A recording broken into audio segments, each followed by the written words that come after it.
Alright, what is up, ladies and gentlemen? This is Brandon. I'm back. How y'all doing? Anyway, today I'm going to be talking about graphics card prices, specifically in the used market. Obviously, the new market doesn't fluctuate as much depending on sales, things like that. But the used market, normally, like, it either goes up, goes down. It definitely regulates itself pretty drastically. And I've noticed just a couple months ago, we took a dip in the used graphics card price market, especially like over on eBay. And I'm speaking for the US especially because that's where I'm at. So I watch the prices here. But I'm going to bring up eBay and just show you guys what I look for and how these prices are there. It seems like they're kind of pumping up on certain cards.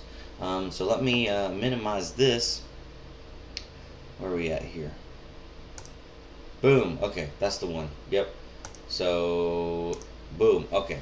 Right off the bat, we'll talk about a 1070 and on what to mine. A 1070 is doing, 60 cents a day, give or take. Right now is not a great time for mining, just because we've seen a pretty big dip in the market. But 1070 is regarded as a pretty good card, especially since it can do grin, stuff like that. It's over 50 cents a day.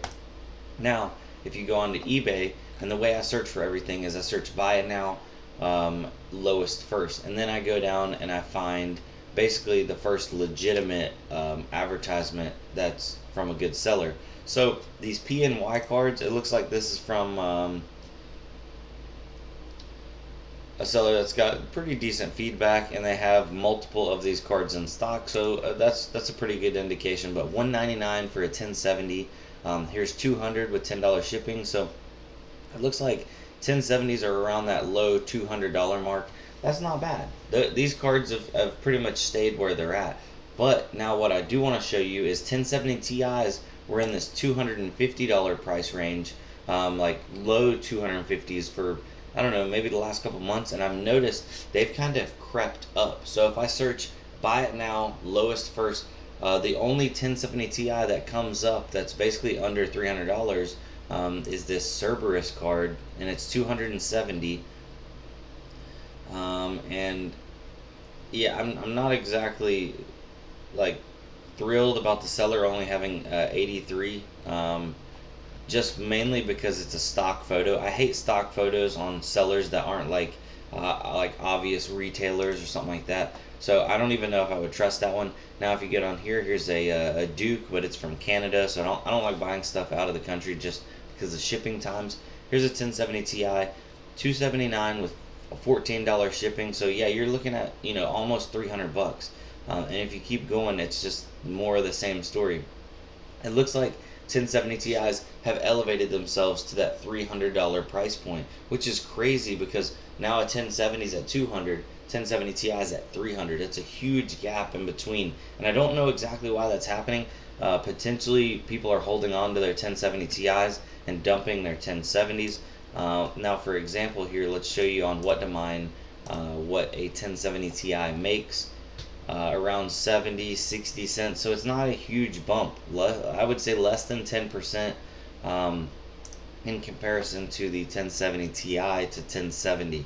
But yeah, $100 difference. So if I was going to suggest people a 1070 Ti or a 1070 for getting into mining, definitely would point them towards a 1070. Save that extra $100 and potentially roll that into another card.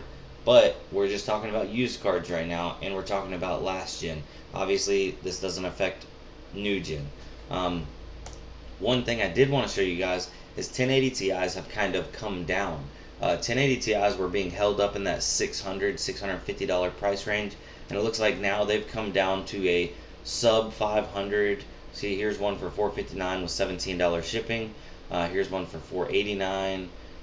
$490, $499. So it looks like you can get into multiple different types of 1080 Ti's for less than $500, which is that's pretty impressive. If you go over here to what to mine and let's check out a 1080 Ti, they're doing just a touch over $1 a day, or right at $1 a day. So now if you do some quick maths in your head, you're like, wait, I can buy 2.5 1070s for one 1080 Ti and be making, more than one 1080 Ti makes. And that's the thing that you have to weigh out in your head. Do you have the room? Do you have the space? Do you have the rigs, motherboards, that kind of thing to support more cards? Or do you have to keep your hash rate and your cards dense? So, you may only have 2 slots on your motherboard, so you got to fill that thing up with the best cards you can get. They may not be as good of a value right up front, but you need it to make that money, the max money it can make. So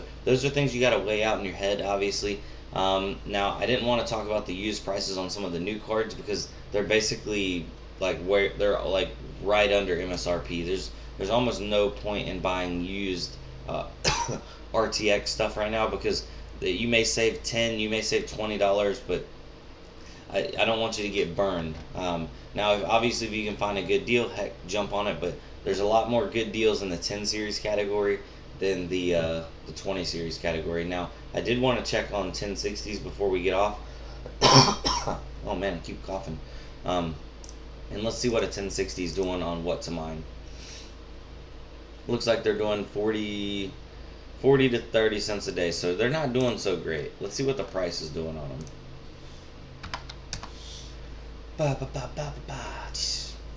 Obviously, you want to stay away from the 3 gig cards now. They just limit you severely in what you can mine. You can't mine Ethereum, you can't mine Grin, you can't mine MTP, Beam. So you want 1060 6 gig cards. And we do buy it now and lowest shipping is how I like to sort through stuff. Obviously, if you want to bid on stuff, you could probably find a better deal. But 140, 145, 150. So it looks like 1066 gigs are in that $150 price range. In my opinion, I will not touch a 1066 gig in a $150 price range right now. I really think these cards should be like 100 bones. It makes no sense to me why they're at 150 for the money that they're making. Now, as for gaming, those are pretty decent gaming cards, but for mining, a 1070 I think is still a better deal at $200 compared to a 1060 at 150. So yeah, whenever you're trying to build your rig or think about building your rig, weigh that stuff out. Because believe me, I was at one point 65 graphics cards, and in the beginning I was like, I just want the best value and as many cards as I can get. But now that I've moved, I've wanted to condense down and get to a smaller setup, but I still want to make the same amount of money, so I got to come more out of pocket to get bigger cards. And that's just one of those things, because essentially the more cards you have, the more problems you're going to have. It's just part of it. It's like Murphy's Law. Let me pull this camera back over here. So if you're okay with troubleshooting and dealing with tons and tons of cards, then it may not be a problem. But like I tell everybody, start off small. Even if you're going to build out a full rig, a lot of people are like, oh, do I need to buy all my cards and be matching? I do suggest you match the model. So for example, if you're getting 1070s, get all 1070s. It just makes your life easier in the end. But if you're getting 1080s, get all 1080s. Now, do they have to be the same brand and model? No. You can put MSI with Zotac and Gigabyte with whatever. It doesn't matter. But as long, it's like making sure the engine's the same. It will help you in the long run. Trust me. Mixing and matching cards just leaves room for problems and errors. So, guys, this was just kind of like the July recap of 2019 for used graphics cards pricings. Consider over the 10 series. So if you like this kind of things, I've done it in the past. It's probably been over a year, but I can get back into the groove of it because I kind of like watching the market, and I've potentially thought about putting like a kind of like a spreadsheet together and maybe comparing like what it's doing from this month to that month. Oh well, we went out of focus, but at least I can come back with another video and let you guys know potentially what's a good buy, what's not a good buy. Obviously, this is not financial advice, and this is not gaming advice. This is just straight mining advice. If you were thinking about just buying one card for your gaming computer and then mining on it in the meantime, you probably want the biggest, baddest card you can get. So, with that being said, my name's Brandon. I hope you enjoyed my channel. If you did, please drop a like, comment. Make sure you're subscribed and hit that little bell notification. And also, if you want to chat us up and find out some more information, there's a link for our Discord down below in the description. Click on that, it'll bring you in there. We have a bunch of different channels for mining, gaming. We even do a little bit of like trading card stuff in there. So we'd love for you to come over and join and have a good time with it. Also, I wanted to address some things from the last couple videos. If you guys noticed, my mic quality is out the window. That's because when I moved, I lost my Fafine, I believe it, or I don't know, Fafine mic. I think that's what it was. Anyway, I lost it, and that was my good mic. So right now I'm using like a little cheapo whatever mic, and I've given up. I can't find it. I keep searching through my boxes, so I'm gonna order myself a new microphone. Comment down below and let me know what I should get. Obviously within reason. I'm looking for best budget microphone. A lot of people are saying Blue Yeti or Snowball, but I'm gonna look at y'all's comments on this video, and that's where I'm gonna make my decision from. So I'm hopefully try to keep me in that sub $100 or $100 price range, because I noticed as a microphone, because I'm watching my audio mixer, I put a noise gate to try to cut out some of the low end free like fuzz, but this microphone's horrible at picking up fuzz. So thank you guys, I appreciate it. See you on the next one. Adios.